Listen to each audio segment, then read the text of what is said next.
Hello legal learners, this is me Samra Khanani. Welcome you all to our YouTube channel MLS The Toppers Factory, जिसमें हम लोग discuss करेंगे law marathon के 1000 most expected MCQs question, जिसका आज part 5 है, जिसका सब टॉपिक IPC के क्वेश्चन हम लोग कवर कर रहे हैं। ये इसमें से ज़्यादातर क्वेश्चन वैसे क्वेश्चन है जो कि किसी न किसी लॉ एंट्रेंस एग्जाम में आ चुके हैं।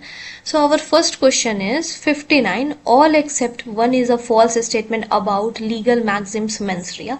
सो मेंस रिया का मतलब होता है मेंटल एलिमेंट, जो कि क्राइम के लिए जरूरी होता है। एक्टस रियस और मेंस रिया दो चीज जरूरी होता है ना, तो मेंस रिया मेंटल एलिमेंट की बात की जा रही है। तो इसमें से कौन सा ऑप्शन है जो कि मेंस रिया के लिए, बाकी सारे ठीक है, एक जो स्टेटमेंट है वो फॉल्स है, इनकरेक्ट है।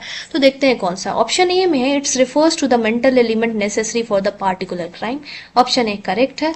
एक सेकेंड ऑप्शन है मेंटल एलिमेंट में भी इधर इंटेंशन टू डू, कि इंटेंशन की बात कर रहा है मेंटल एलिमेंट में, या फिर से टू डू इमीडिएट एक्ट और ब्रिंग अबाउट द कॉन्सिक्वेंस, की किसी कॉन्सिक्वेंस या इमीडिएट एक्ट की वजह से हुआ है। ऑप्शन सी बात कर रहा है इंटेंशन है, इंटेंशन और the recklessness to the element constitute to the actus reus, सही है। ऑप्शन नंबर डी है intention can always be satisfactorily defined, ये जरूरी नहीं है। सो द ऑप्शन डी जो है ये फॉल्स स्टेटमेंट है।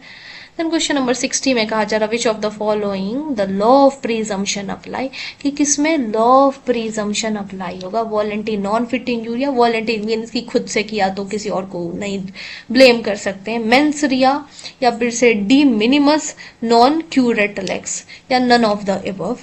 तो डी मिनिमस नॉन क्यूरेट्स की लॉ जो है वो मिनिमम थिंग, छोटे चीजों पे ध्यान नहीं देता है, ये चीज कहा जा रहा है। तो हमारा सही ऑप्शन क्या होता है, लॉ ऑफ प्रीजम्पशन अप्लाई होगा मेंस रिया पे। Then question number 61 कह रहा which of the following is a type of legal fault that is necessarily does not involve the mental state, कि mental state का होना कौन से क्राइम में जरूरी नहीं है। फर्स्ट है negligence, second is intention, C option है both A and B, and option number D जो है कि none of the above. So the right answer is the negligence, जो है इसमें जरूरी नहीं है मेंटल स्टेट का होना।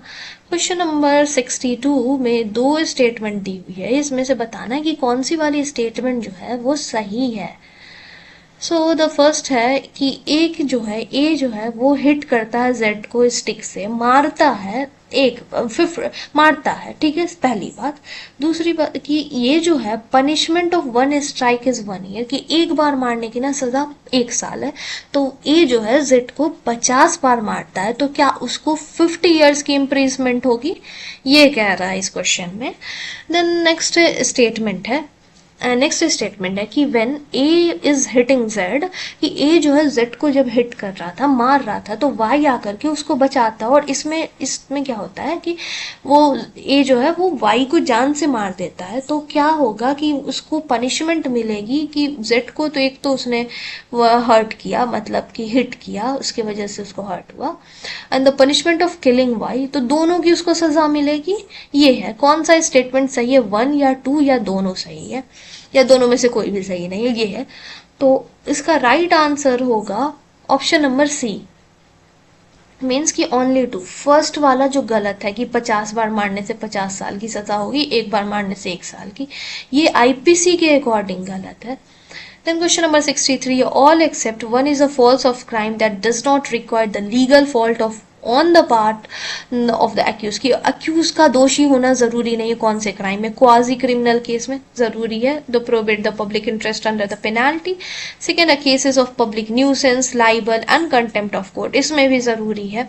पब्लिक न्यूसेंस, लाइबल डिफेमेशन में आता है, contempt of court to disrespect the court और द जुडिशियरी, इसमें आएगा। सी है कि criminal case of the criminal proceeding but the mode of enforcing the civil right, इसमें भी है। केस ऑफ डोमेस्टिक वायलेंस में अक्यूज का दोषी होना जरूरी नहीं है। Then question number 64, the maxims of the law impotentia excusat legem is a intimately connected with the, कौन से मैक्सिम्स है, with which maxims of the law, कौन से मैक्सिम से है। तो राइट ऑप्शन है lex non cogit ad impossibilia. इसका मतलब क्या होता है कि law can not require someone to do something that is impossible और फोर्सेबल ऐसे चीजों के लिए होता है। मतलब सिंपल बोले कि इम्पॉसिबल थिंग है ना, इम्पॉसिबल थिंग्स के लिए लॉ जो है वो कंपेल नहीं करेगा। Then question number 65 है which of the following is the fundamental maxims or the natural justice। natural justice के लिए का fundamental maxims कौन सा है? पहला है ऑडी अल्ट्रम पार्टन। ऑडी अल्ट्रम पार्टन का मतलब होता है कि दोनों साइड को सुनना, उसके लिए यूज करते हैं ऑडी अल्ट्रम पार्टन। देन है नूलम टेम्पस ऑक्यूरिट रेगी, ये इसका मतलब होता है no time runs against the king, कि कोई भी टाइम किंग के अगेंस्ट नहीं होता, फेवर में होता, इसका इससे कोई मतलब ही नहीं, लेना देना है ही नहीं नेचुरल जस्टिस से। देन हमारा थर्ड है मेमो डेबिट इजी ज्यूरिक्स इन प्रोपोर्शिया काउजा, मीन्स कि नो वन कैन बी जज इन देयर ओन केसेस, कि कोई भी अपने केस में जजमेंट नहीं दे सकता। So the both option number A and the C are both are correct, so इसका आंसर हो जाएगा option number D. Then question number 66 है X was accused of the criminal offence by Y and a case pending for the 12 year, कि X जो है वो accuse है criminal offence of Y के लिए, accuse है, दोषी करार नहीं दिया गया, बस उस पर इल्जाम लगा है, और ये जो केस है वो पेंडिंग में है 12 साल से, और एक भी सिंगल विटनेस प्रोसिक्यूशन प्रोड्यूस नहीं कर पाया है। तो इसमें कौन से आर्टिकल का वायलेशन हो रहा है? आर्टिकल 12 जो कि स्टेट की बात करता है नहीं, आर्टिकल 15 जो कि discrimination on the basis of race, caste, place of birth, sex, इन सब पे ऊपर इक्वालिटी की बात करता है, ये भी इसमें नहीं होगा। Article 21 right to life and personal liberty की बात करता है, आर्टिकल 25 जो कि रिलीजियस फ्रीडम की बात करता है। तो इसमें ऑप्शन कौन सा सही होगा? So option number C is the correct option.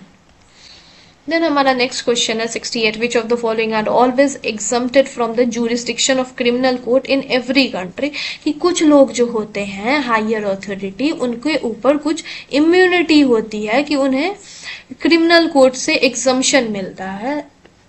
तो वो कौन कौन होंगे? Foreign sovereign and ambassadors, alien enemy, foreign arm and warship, president and governor, इन सारे लोगों के ऊपर इम्यूनिटी होती है, यही चीज है। उसके बाद हमारा नेक्स्ट क्वेश्चन है पायरेसी कवर।